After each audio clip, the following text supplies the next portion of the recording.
dengan NIM 2621115 dan teman saya. Dan saya Anissa Ramadhani dengan NIM 2621087. Di sini kami akan menjelaskan materi tentang model inspiratif layanan bimbingan dan konseling di sekolah dasar. Selamat menyaksikan video kami.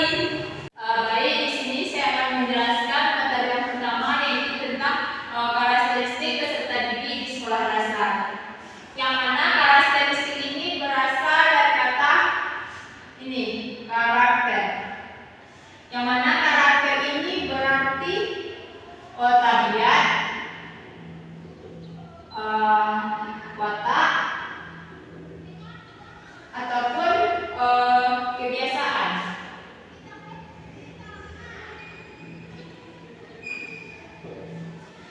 Nah, karakteristik pada peserta didik SD yaitu cita-cita yang melekat pada peserta didik SD yang bersifat keras yang menjadi pembeda dengan peserta didik lainnya. Nah, karakteristik peserta didik SD ini yang perlu dipahami ada 6. Pertama itu aspek fisik motorik.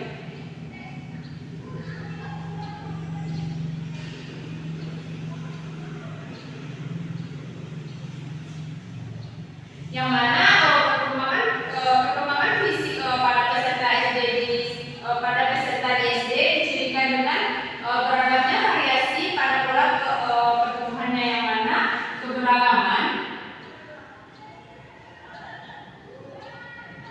mana keberagaman ini disebabkan karena beberapa hal. Yang pertama itu disebabkan karena adanya genetika. Yang kedua juga disebabkan karena hormon, jenis kelamin,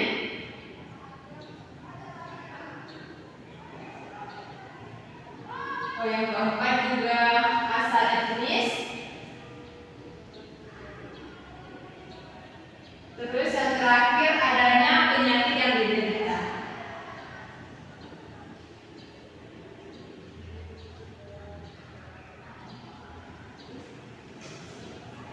Nah, pada fase pertumbuhan peserta didik tetap berlangsung sehingga peserta didik menjadi lebih tinggi, lebih berat, dan lebih kuat.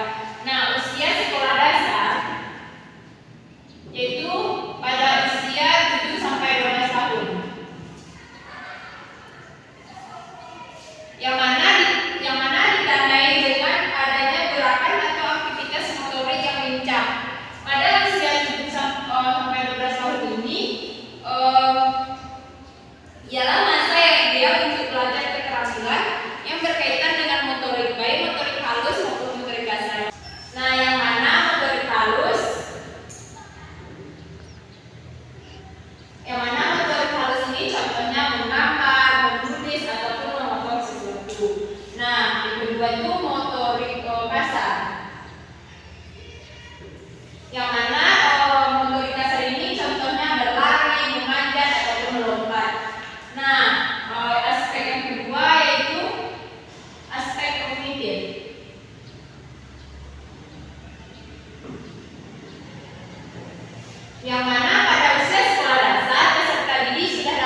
yang mana penalaran moral yang merupakan dasar dari perilaku etis, peranan lingkungan, terutama lingkungan keluarga, sangat dominan dalam perkembangan aspek moral.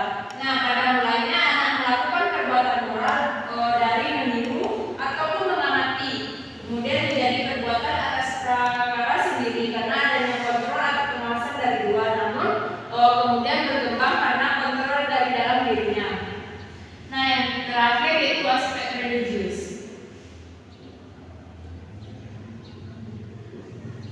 Yang mana kepercayaan anak kepada Tuhan pada usia ini bukanlah keyakinan hasil pemikiran, akan tetapi merupakan sikap emosi yang berhubungan erat dengan kebutuhan jiwa akan kasih sayang dan perlindungan. Jadi pada usia SD itu masa pembentukan nilai agama sebagai kelanjutan periode-periode sebelumnya. Materi selanjutnya yang akan saya jelaskan yaitu tentang capaian layanan bimbingan dan konseling di sekolah dasar. Yang dimana sekolah dasar itu merupakan jenjang pendidikan yang menjadi landasan penting dalam mengembangkan sikap, pengetahuan dan keterampilan dasar bagi setiap peserta didik. Untuk menjadi pembelajaran yang sehat, cakap dan percaya diri. Tujuan pendidikan di sekolah dasar adalah membekali peserta didik dengan kemampuan dasar untuk mengembangkan kehidupannya sebagai pribadi, anggota masyarakat atau negara, serta mempersiapkan diri mengikuti pendidikan menengah.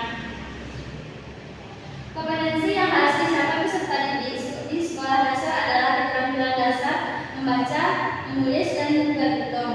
Kompetensi lain yang harus dikembangkan peserta didik di sekolah dasar adalah kompetensi sosial, pribadi, dan karir. Kompetensi tersebut mencakup dimensi sikap, pengetahuan, dan keterampilan. Seluruh aspek perkembangan digambarkan dalam capaian layanan dimensi well-being, profil pelajar Pancasila, dan pengembangan karakter terinternalisasi dalam capaian tersebut. Pada jenjang sekolah dasar, capaian perkembangan terdiri dari 3. Yang pertama,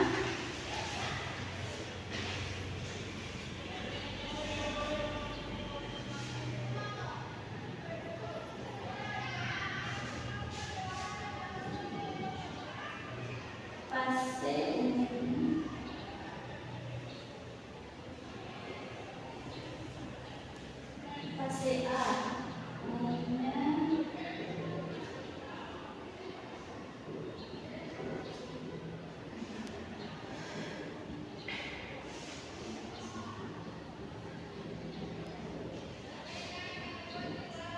Yang pertama, fase A umumnya untuk kelas 1 dan kelas 2 SD. Baru yang kedua adalah fase B.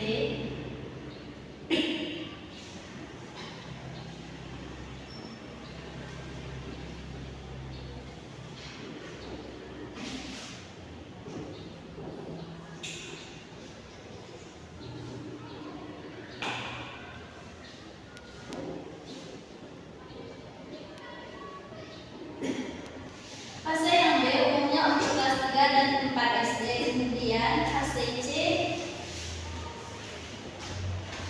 C umumnya untuk kelas 5 sampai kelas 6 SD.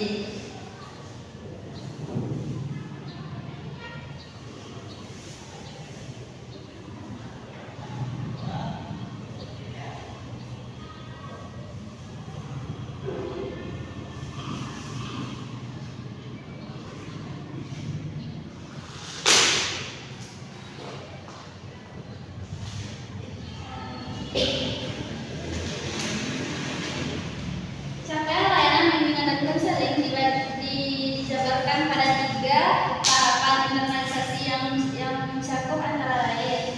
Yang pertama,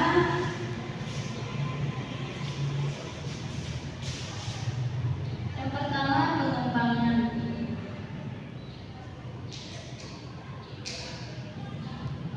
Yang dimana pengembangan ini penyadaran atau memperoleh pengetahuan dan pemahaman tentang aspek dan tugas perkembangan. Lalu yang kedua, akomodasi.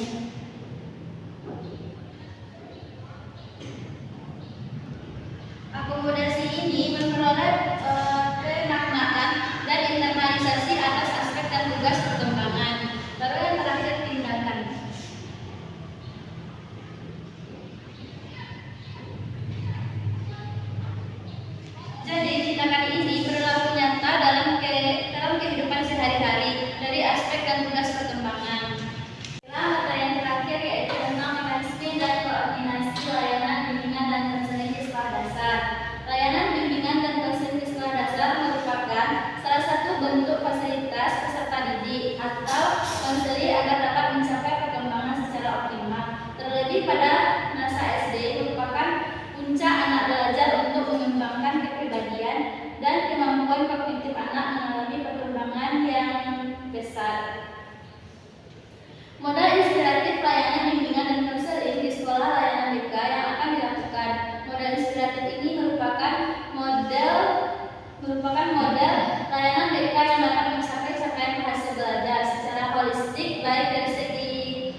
proses belajar Pancasila dan penguatan pendidikan karakter peserta didik atau konseling. Dalam implementasi kurikulum Merdeka, peran layanan bimbingan dan konseling untuk memfasilitasi potensi peserta didik diharapkan tidak hanya dilakukan oleh guru BK, namun juga dapat dilakukan oleh guru mata pelajaran atau tenaga pendidik. Layanan bimbingan dan konseling yang dapat diberikan pada kurikulum Merdeka Belajar yaitu ada 4.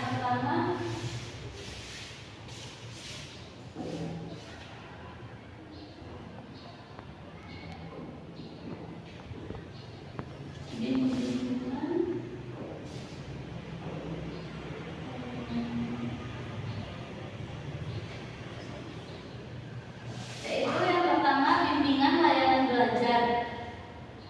Untuk mengenal potensi dari diri setiap peserta didik dalam kegiatan belajar mengajar, guru mata pelajaran maupun guru BK dapat melakukan asesmen.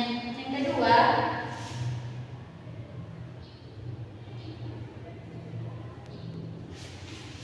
adalah bidang layanan pribadi. Bidang layanan pribadi yang dimana berperan contoh bimbingan dan konseling. Bidang layanan pribadi yang dapat dilakukan yaitu memberikan